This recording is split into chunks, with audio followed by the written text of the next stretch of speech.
Bonsoir.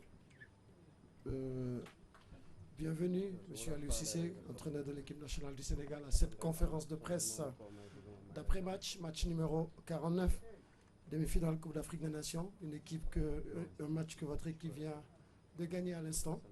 Avant de rentrer dans le jeu des questions-réponses, nous allons d'abord vous demander, coach, de nous tirer les enseignements de cette partie qui a été certes très dure pour le Sénégal, mais qui finalement arrive à décrocher son ticket pour la finale. Donc le Sénégal est le premier pays qualifié à la finale de cette CAN. Nous allons vous demander d'abord de nous tirer les enseignements de cette partie avant que nous passions au jeu des questions-réponses. Bonsoir à tous. Comme vous le dites, un match très difficile.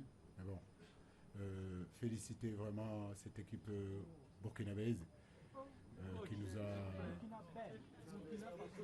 Pardon, burkinabé, pardon. Autant pour moi. Autant pour moi. Féliciter cette équipe burkinabé donc, qui nous a vraiment créé énormément de problèmes, notamment en première période. Je pense on avait mis en place une stratégie, nous avons mis en place un schéma et la force de cette équipe-là nous a fait reculer. Et en deuxième période, il a fallu revoir les choses. En deuxième période, ça a été mieux. Mais vraiment féliciter Malou pour le travail qu'il est en train de faire. Et nous sommes satisfaits. Nous sommes satisfaits d'avoir été en finale. Là, donc, préparer cette finale-là, on sait que ça sera une finale très difficile parce qu'en face de nous, on aura vraiment deux grands d'Afrique, que ce soit l'Égypte, que ce soit le Cameroun. Et féliciter mes joueurs voilà, de leur implication. J'ai un groupe extraordinaire, un groupe formidable. Ça fait 6 ans que je suis là, que je travaille avec l'équipe nationale du Sénégal. Je peux vous dire que c'est la première fois en termes de mentalité, en termes d'état d'esprit, d'avoir un groupe comme ça. Quand vous voyez les buts, les gars qui sont sur le banc, ils se lèvent comme un homme pour être sur le terrain. C'est une mentalité qu'on a besoin et aujourd'hui, c'est vrai que cette victoire-là, les garçons le méritent vraiment. Question là-bas derrière la dame au milieu.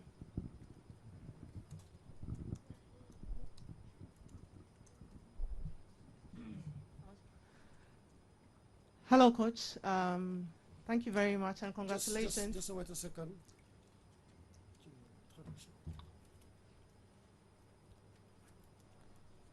Yes, go ahead. Hello, Coach. My name is Juliet Bewa from Ghana TV3. Congratulations, first of all. I'd like to find out from you, in the lead up to this tournament, and even before that, you received a lot of criticisms back home and people who are questioning your job and what you do with this national team, even as you've been on for some time now. Do you think with what you've done here so far, do you think that those criticisms were fair? And also we've seen that your substitutions in this tournament has been spot on so far. Is that a magic that you're using for this Africa Cup of Nations? What was the trick? Ce qui m'anime, c'est être un fils d'un pays qui s'appelle le Sénégal, que j'aime au plus profond de mon cœur, que j'ai envie de travailler pour ce pays. J'ai envie de leur amener ce qu'on n'a pas jusqu'à présent. Ça fait quand même des années et des années que nous courons derrière cette Coupe d'Afrique-là. Après, comme vous le dites, les critiques sont là, les mises en cause sont là, mais ça, c'est le propre en fait d'un entraîneur, c'est le poste qui est comme ça. Je pense que après moi, celui qui viendra aussi, il goûtera. Aujourd'hui, les entraîneurs qui étaient là et qui ne sont pas là, ils sont critiqués dans leur pays. Il ne faut pas prendre les choses au premier degré. À un moment donné, il faut prendre du recul et savoir où on est, les gens qui nous entourent. Mais comme je le dis, j'ai toujours eu la foi, l'humilité, me remettre en question aussi parce que les critiques ne sont pas tous infondées. Par moments aussi, il faut écouter ce que les gens disent. Ça fait partie de l'humilité, ça fait partie de la progression, pas seulement d'un entraîneur, mais d'un homme. Alors, non, mais le football, c'est ma passion, c'est ce que j'aime. Et c'est ce que j'ai toujours voulu faire. Le football m'a tout donné, donc c'est dans ce football-là que j'existe.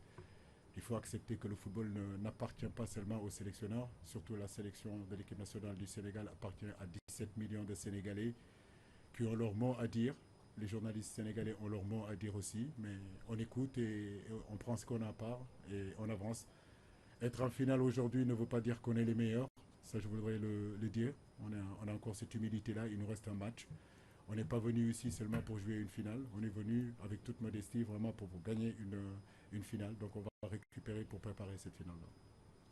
Oui, là-bas derrière. La dame. Bonsoir coach, Dounia Mesli, Africa Top Sport. J'aimerais savoir, parce que la première période a été très fermée entre vos deux équipes, la deuxième période a joué en votre faveur. Est-ce que la clé de ce match a été que vos joueurs ont été beaucoup plus rapprochés en seconde période sur les phases offensives? Merci. Sur les phases offensives et surtout les phases défensives, je pense que en première période, il y avait trop d'espace entre les lignes, entre notre défense et notre milieu de terrain. Donc Bertrand Traoré s'est intercalé souvent pour récupérer les ballons et puis essayer d'alerter sur les côtés. En deuxième période, il fallait jouer beaucoup plus compact, serrer les lignes, leur laisser un petit peu le ballon et essayer de les contrer. Offensivement, effectivement, on a été beaucoup plus proche, on a animé beaucoup plus les couloirs et surtout que le ballon a plus roulé qu'en première période. En première période, on a souvent gardé le ballon, il n'y a pas eu de fluidité dans notre jeu, il n'y a pas eu de vitesse d'exécution. En deuxième période, ça a été mieux, c'est vrai, ça a été mieux. Mais tout ça, comme je l'ai dit aussi, c'est du fait aussi d'une très belle équipe burkinabé. Ouais. Oui, ici Bakary. Là. Merci beaucoup, coach, félicitations. Bakary Cissé du journal Record. Coach, depuis le début de la compétition, vous vous êtes montré très serein, même quand votre équipe était décimée. Votre discours a frappé plus d'un. Moi, j'ai eu la chance de discuter avec beaucoup de vos joueurs. Ils m'ont dit que le coach, c'est comme s'il connaissait vraiment la route qui mène vers la coupe.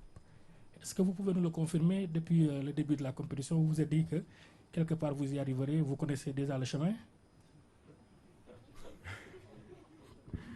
Bon, moi il paraît que je suis un peu de nature têtue, je ne lâche pas beaucoup, je crois.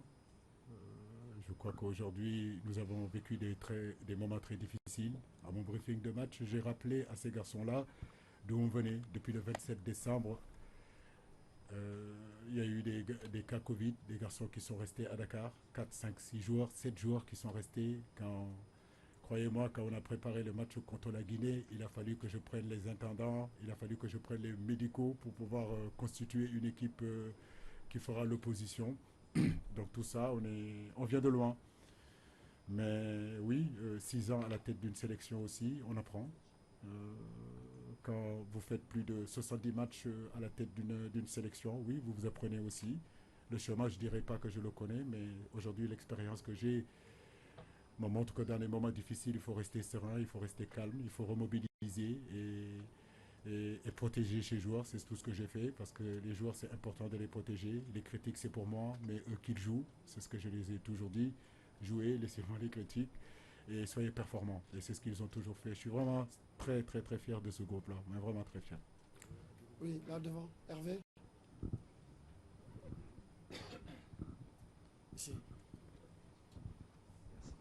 Bonjour Aliou, félicitations. Est-ce que tu te Hervé Penaud du journal L'Équipe, est-ce que tu te retrouves aussi dans une situation où finalement il n'y a que la victoire qui pourra te permettre de te sentir bien au final, quoi? C'est-à-dire que c'est gagné ou la déception sera très forte parce que ça rappellera tellement de souvenirs. Est-ce que toi, tu n'as pas été dans cette situation avant même la compétition? Il n'y a qu'une alternative, c'est de remporter la coupe. Remporter la coupe, oui, nous voulons la remporter. Et ça ne date pas d'aujourd'hui qu'on le dit. Mais comme je le dis, nous aborderons ce match-là, cette finale-là, vraiment en n'ayant pas de pression. Il est important de rester lucide. Il est important de penser au jeu plutôt qu'à l'enjeu. Parce que c'est ce que je demande toujours à mes garçons. Jouez et prenez du plaisir. Parce que justement, c'est en prenant du plaisir qu'à un moment donné, qu'on arrive à s'exprimer. Mais en même temps aussi, moi j'ai été footballeur, la seule chose qui m'intéressait c'était de gagner. Moi je suis un gagneur, je veux gagner. Et cette mentalité, je veux l'inculquer aussi à mes joueurs. Aujourd'hui, ils sont en train de l'attraper, c'est très bien, ils ont envie de gagner. Quand ils ne marquent pas, ils sont fâchés. Quand ils ne gagnent pas, ils ne sont pas contents. Et ça c'est important. Voilà. Donc, parce que si il n'y a plus de différence entre gagner et perdre, ça veut dire que vous n'êtes pas des compétiteurs. Et un compétiteur, la seule chose qui l'intéresse, c'est gagner. Et donc nous pensons à gagner, mais nous sommes conscients aussi pour gagner qu'il faut jouer. Et c'est ce que nous sommes en train de faire. Ici, là, derrière. Deuxième rangée.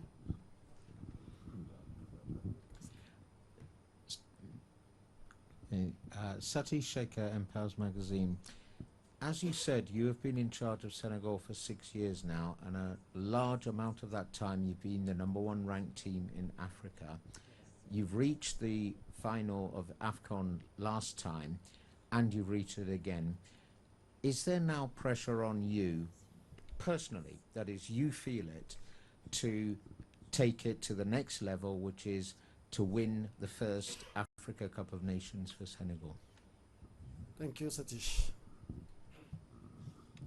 Nous sommes tous prêts, il n'y a pas que moi. Je ne veux pas que tout tourne autour du sélectionneur. Je crois qu'il y a des joueurs, il y a une fédération qui est là.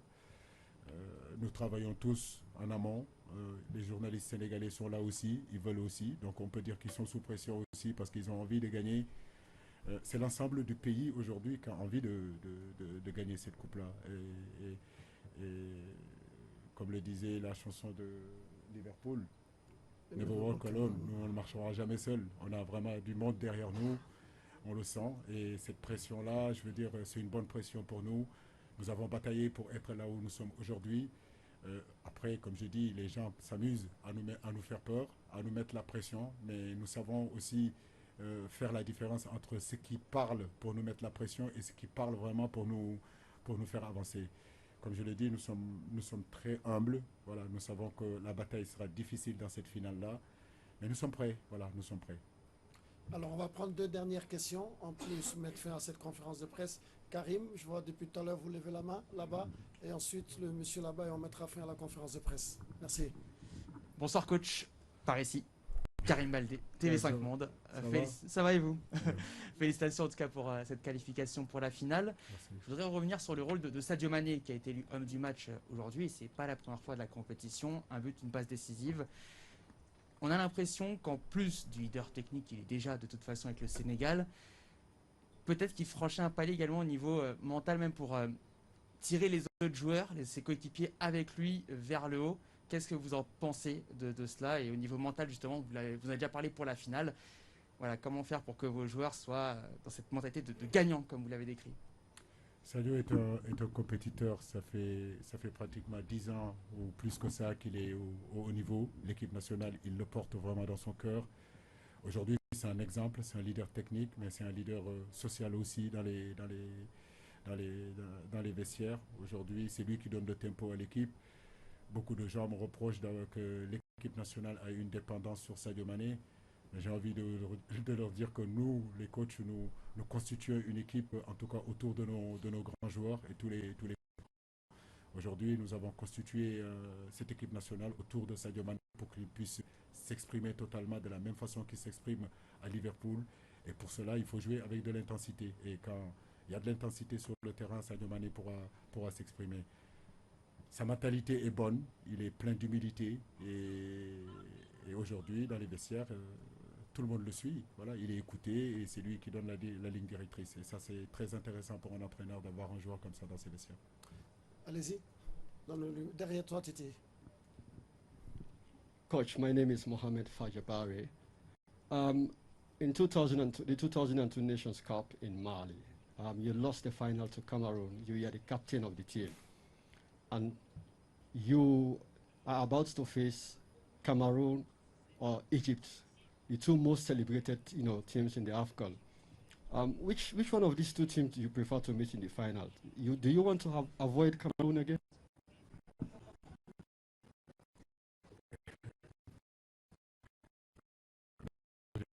Rien contre le Cameroun, c'est un pays qu'on respecte, c'est une équipe qu'on respecte. Ils font partie aujourd'hui des grands d'Afrique.